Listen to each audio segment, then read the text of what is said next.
This is the Homestead Journey podcast, the podcast dedicated to the pursuit of self-sufficiency, self-reliance, and sustainability. This is episode number 78 of the Homestead Journey podcast. Welcome, welcome, welcome. I am so glad that you have found us, and I just appreciate you taking time out of your busy schedules to join us here on the Homestead Journey. My name is Brian Wells. I am coming to you from 3B Farm and Homestead here in beautiful upstate New York. And folks, it has been an absolutely gorgeous week here on the homestead. In fact, it's felt more like summer this week than it actually has spring. But they are saying that tomorrow it is supposed to be more spring-like conditions. And quite frankly, that's not going to break my heart too much. I do enjoy spring, and I enjoy those cooler evenings and warmer days. And I'm looking forward to summer. Don't get me wrong, but let's enjoy spring first. Anyhow, let's hop on over to this week's homestead happenings, and I will bring you up to speed with what we've been doing here on 3B Farm and Homestead.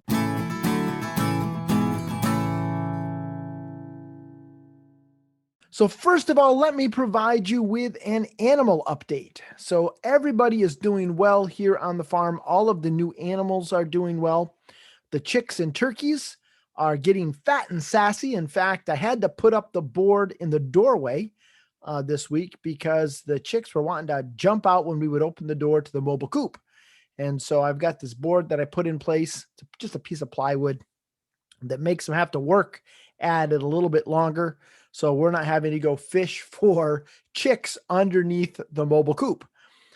The baby pigs are doing really, really well. And the sows are just doing such a great job of co-mothering them. It's kind of funny when I walk out there and one sow will be laying in the yard because it's been such a sunny week this week. So she'll be laying in the yard and the piglets will be going to town. And the other one's kind of walking around doing her thing. And then I'll come back 5 minutes later and the other one is laying down and the piglets are going to town and the other one's up walking around kind of doing her thing. So it's kind of funny to watch them co-mother. And I've also seen them inside the shelter kind of belly to belly. And it seems like the piglets are just alternating from nipple to nipple, from fountain to fountain. So anyhow, they're doing very, very well. I also thought I would give you an update on the seed starting system.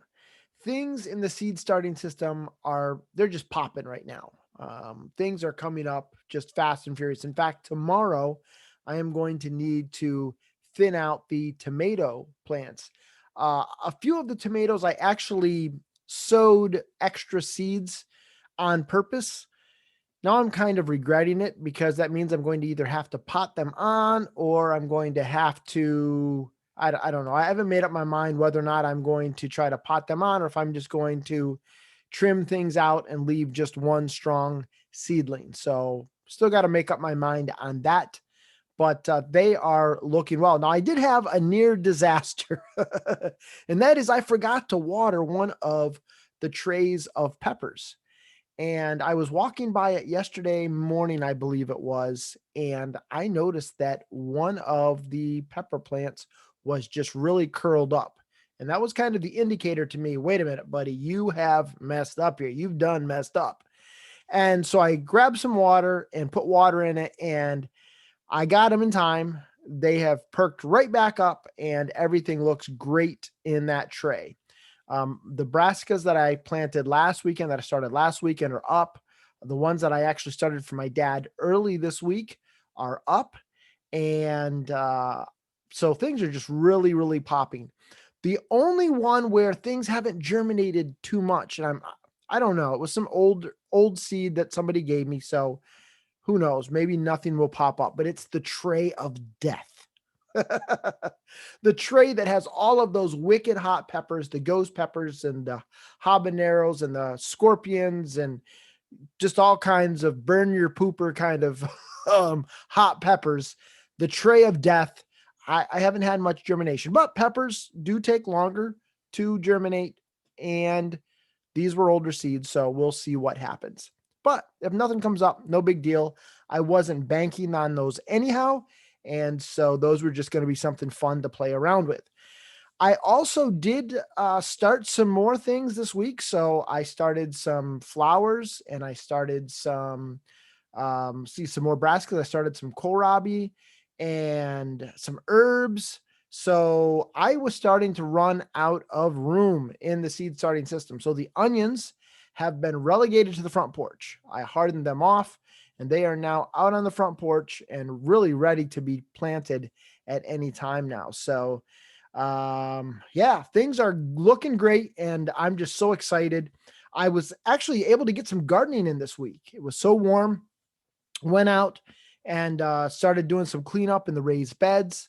I got all of the sugar snap peas planted. I got some shucking peas planted in the Ruth Stout bed. I have some radishes and anything else? Maybe just radishes and the sugar snap peas right now up in the raised beds and the square foot beds. And then hoping to get some carrots and spinach planted tomorrow and maybe some lettuce. One other thing that I did this week that was kind of bittersweet. And if you follow us on Facebook and Instagram, you will have seen pictures of some truckloads of homesteading junk or homesteading treasures, depending on how you look at it.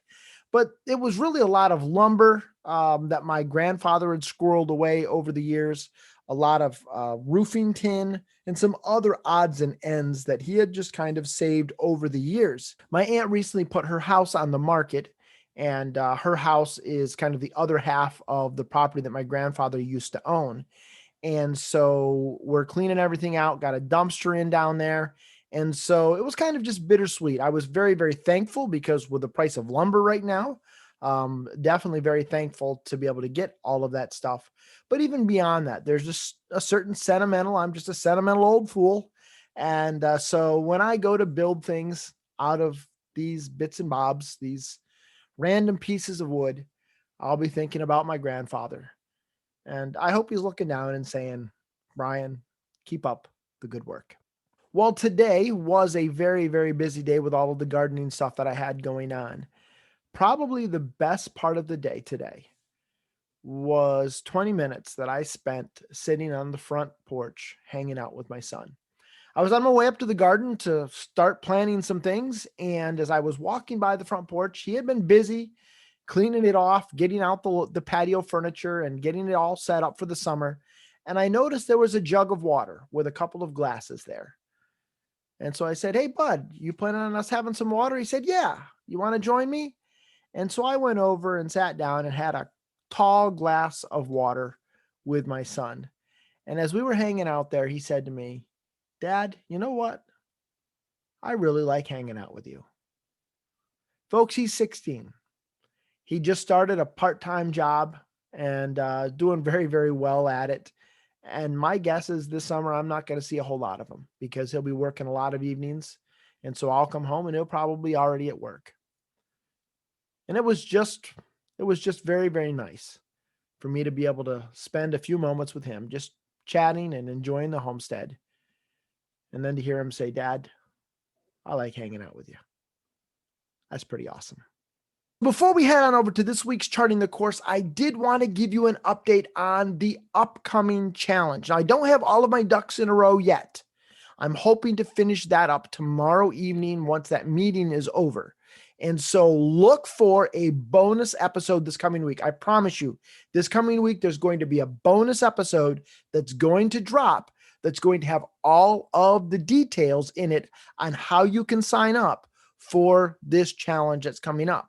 Now, this challenge is going to be 5 days of me going live, providing some teaching, mentoring, training, encouragement, specifically for people who want to homestead but think that they can't or really aren't sure how to get started. And my goal, folks, my goal is to just help people take that first step. Now, if you're somebody that's already started your homestead journey, but you're kind of stuck and you don't know where to go from here, I'm more than happy to have you. I think you're going to find value in it too. My hope is at the end of the week, after 5 days of us being together, you're going to have a roadmap, a plan, that you're going to be able to action to take your next right step. Or for some people, it may be the first right step on your journey towards self-sufficiency, self-reliance, and sustainability. And folks, this is absolutely free. Absolutely free. I'll be going live from 7 to 8 o'clock p.m. Eastern Time, Monday through Friday, starting April 26th. So go ahead, block that out on your calendar. And then if you want to be the first ones to know how to sign up, send me an email, brian@thehomesteadjourney.net, and I will make sure that you are the first to know when the sign up is open. So you will know before the bonus episode drops. You'll be the first one to be able to get your foot in the door. And I just think it's going to be a great week. I'm excited about it, pumped up, just raring to go. And so I'm hoping to have all of the ducks in a row by tomorrow evening. And then that bonus episode is going to drop this coming week, the announcement with all of the details on how you can sign up. But if you want to be the first to know, then send me an email, brian@thehomesteadjourney.net, and I will make sure that you are one of the first to know how to get signed up for this 5-day challenge. All right, folks, let's jump on over to this week's Charting the Course.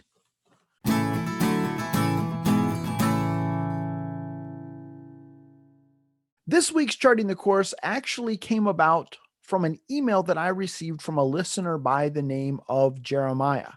Jeremiah said this: I've only just found your podcast and I'm interested if you can suggest what portions of homesteading might provide the best return. I'm looking to supplement my income in order to be home more. I live in a small city on a 0.85 acres lot, so there are limits on what we can do. I'd like to make the most of what we have, but tend to analyze a lot and hesitate on making a move.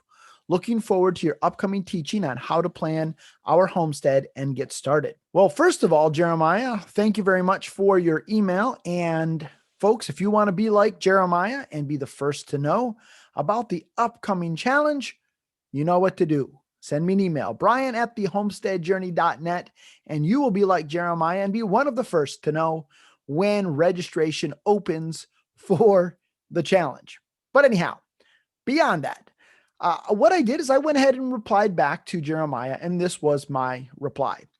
It is very difficult for me to say what might work in your area as far as profitability. What works in one area might not work in another. For example, I see many people like Joel Salatin, for example, who are raising and selling broilers profitably. That did not work in my area. Most people in my area who raise broilers take them to New York City to sell them because in my rural area, people can't or won't pay the premium for pasture-raised birds.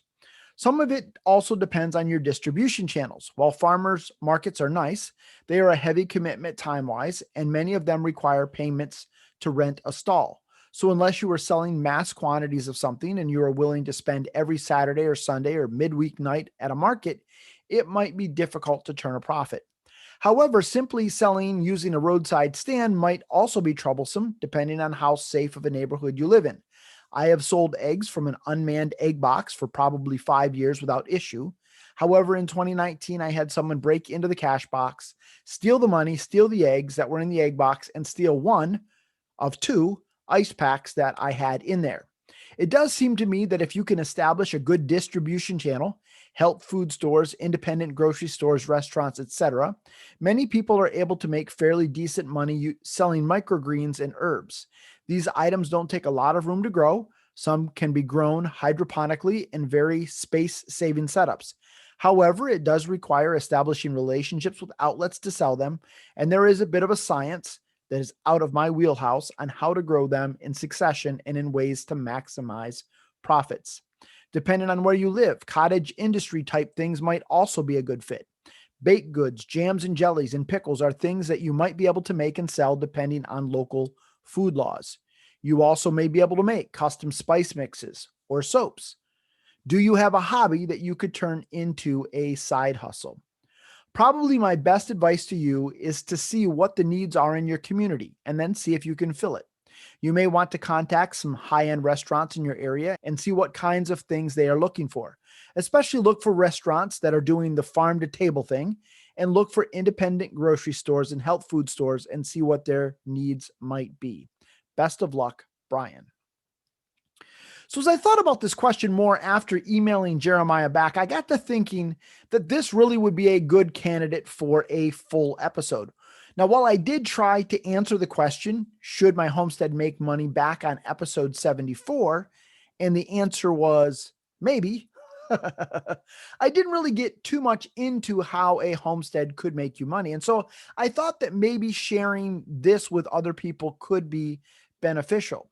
But the other reason for turning this into a podcast episode is that as I really thought about this more this week and I really reflected on my answer to Jeremiah, I felt that my answer to him was a bit incomplete.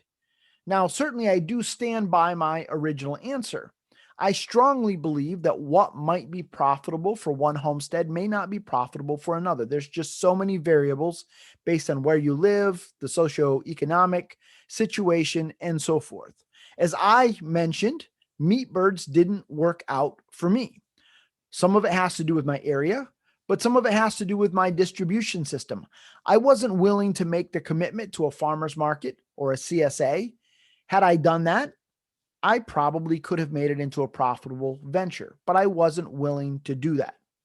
Speaking of distribution channels, I think that it's very important for you to understand how you plan on distributing your product, because that can impact how you go about business, especially if you are taking your cues from people that you find on the internet that live in areas different than you do. For example, Jason Smith over at Cog Hill Farm used to raise chickens and sell them directly to a restaurant and catering system after he and his wife processed the birds at home. However, he lives in Alabama. And as you know, I live here in beautiful upstate New York. It would never work here. And the reason why it would never work here is because the laws regulating how chickens sold to retail outlets such as stores and restaurants dictate that birds have to be processed in a state certified slaughterhouse known as a 5A slaughterhouse. Now, you can build your own 5A slaughterhouse. However, the cost of doing so is going to mean that you're going to have to sell a lot of birds. There's a lot of red tape. There's state inspections that have to happen. There's just a lot of overhead that comes along with doing that. So if I'm going to raise meat birds and sell them to a restaurant or to a catering service in New York State, I have to figure in having somebody else process my birds as far as whether or not it's going to be a profitable venture. But beyond that, here in New York State, I can sell up to 1,000 poultry. That'd be a combination of chickens, turkeys, geese, ducks. I'm not sure what else falls underneath the poultry designation, but I can only sell up to 1,000 of those direct to consumers before the state says now you have to have those birds processed in a 5A certified slaughterhouse. So again, keeping in mind, you got to know the rules that govern how you plan on marketing your product, because that may greatly impact the feasibility and the profitability of your venture. Now, in my original response to Jeremiah, I do think that my two best pieces of advice, and I know that sounds maybe a bit arrogant, but the two best pieces of advice that I gave him were these. First, figure out what needs your community has. If there are already 10 farms in your area doing meat chickens, you may not want to be number 11. If there are a ton of people selling soap in your area, you may want to look at doing something else.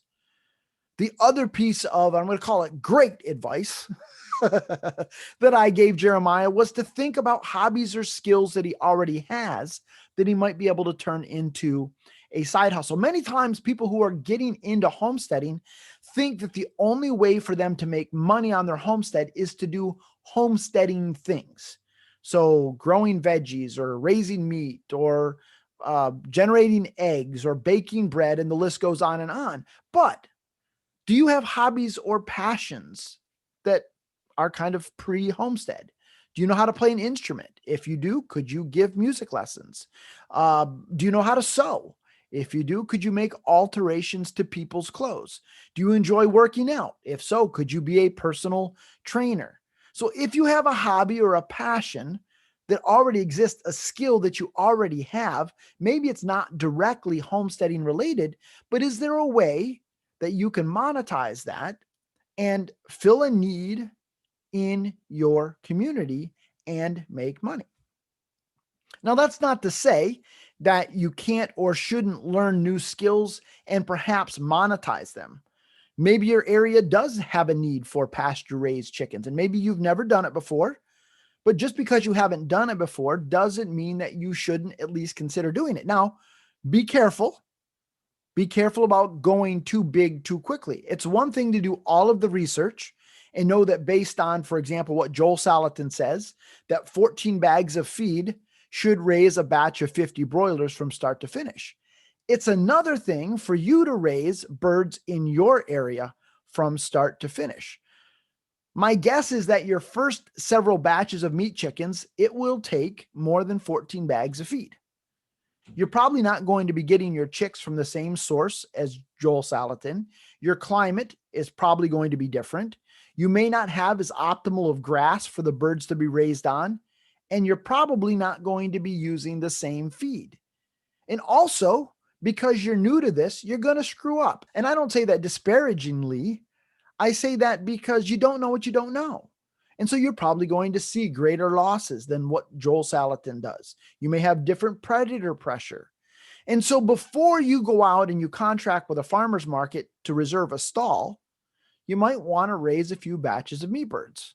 Before you make agreements with restaurants or before you decide to have a CSA, you probably want to actually raise some birds yourself and learn the skills and have the knowledge before you decide that you're going to turn it into a business venture. But this is the other thing to keep in mind. And this is where I really felt like I failed Jeremiah. Looking at just profitability to me is a very myopic perspective of generating revenue from your homestead. In my opinion, you should at least like and hopefully enjoy what you're doing as well. If you raise a couple of batches of meat chickens and you decide you don't like doing it, then my advice is don't go into the meat chicken business. Many people who want to generate revenue from their homesteads want to do so because they hate their corporate jobs and they want to leave them. But why leave one job that you hate for another job that you hate? That doesn't make any sense to me. That doesn't sound very profitable to me. You know, I have a friend who she's got this side hustle that she's got going on where she does this shabby chic thing. And she is taking old cast off furniture. She's rehabbing it. She's painting it. She does some really, really cool things. And there have been times when I looked at that and I thought, boy, I really like what she's doing. It's beautiful. And I think I could do that. And then I remember something. I hate to paint. I absolutely hate to paint. And did I say that I hate to paint? One more time, just for the record, I hate to paint. So why in the world would I go into that business where a big part of what you do is paint stuff? And it's not just slapping paint on the wall. It's very detailed stuff and de-stressing things and coming up with that, that look. That shabby chic look that it takes a long time to kind of make it look like it's been, you know what I'm talking about. That would drive me nuts. So why in the world would I go into that line of business? Well, it may be profitable, and I have no idea how profitable it is for her. I know she enjoys it. I just know it wouldn't bring joy to me. So why do it if I don't like it? But not only do you need to be aware of your likes and dislikes, you also need to be aware of your limitations. So Jeremiah stated that he has 0.85 acres to work with. That means that he's probably not going to be raising beef cattle. He's probably not going to be raising a bunch of pigs, especially if he's in an urban area, which he seemed to indicate. He might be able to run a couple of batches of meat birds, but I doubt it's going to be enough for him to replace his full-time income. He might be able to do some market gardening with salad greens and such, because that, from what I understand, in some areas is relatively profitable. But if he wants to raise a garden with enough food for his family to eat almost year round, being a market gardener is probably going to be kind of tough. Beyond land limitations, you also need to be aware of your time constraints. If you're working 60 hours a week at your day job, doing a farmer's market every week simply may not be a good fit. And you just got to be honest about that. Right now, maybe in the future I want to do it, but right now I just don't have the time to do it. You also need to know your financial constraints. If something has a high startup cost and you're not sure you have the skills to do it or that you'd like to do it, then maybe you need to just skip doing it for now and not invest a whole bunch of money into it and then decide, this isn't for me. But beyond that, you need to be honest with yourself and know your personal limitations. If you're someone who cannot stand the sight of blood, then probably having a business of raising meat birds and processing them by yourself or at your homestead, not going to be a good idea. Now, you may be able to contract with somebody else to have them process the meat birds for you, but you're going to have to factor that into your overall profitability. So to sum it all up, I think there are many ways that you can make money on your homestead by monetizing skills and passions that you already have. But if you want to use your homestead to generate product you can sell, make sure you're actually scratching an itch. Make sure you're actually filling a need that your community has. Make sure that you have the skills and the knowledge that you need before you jump in too far. Understand your limitations. But most of all, make sure you're going to enjoy it. Don't trade one crappy job for another. Not only will you be miserable, my guess is you won't last. So what's the point? All right, that's it for this week's episode, folks. If you've got any questions or comments, reach out to me, Brian at thehomesteadjourney.net.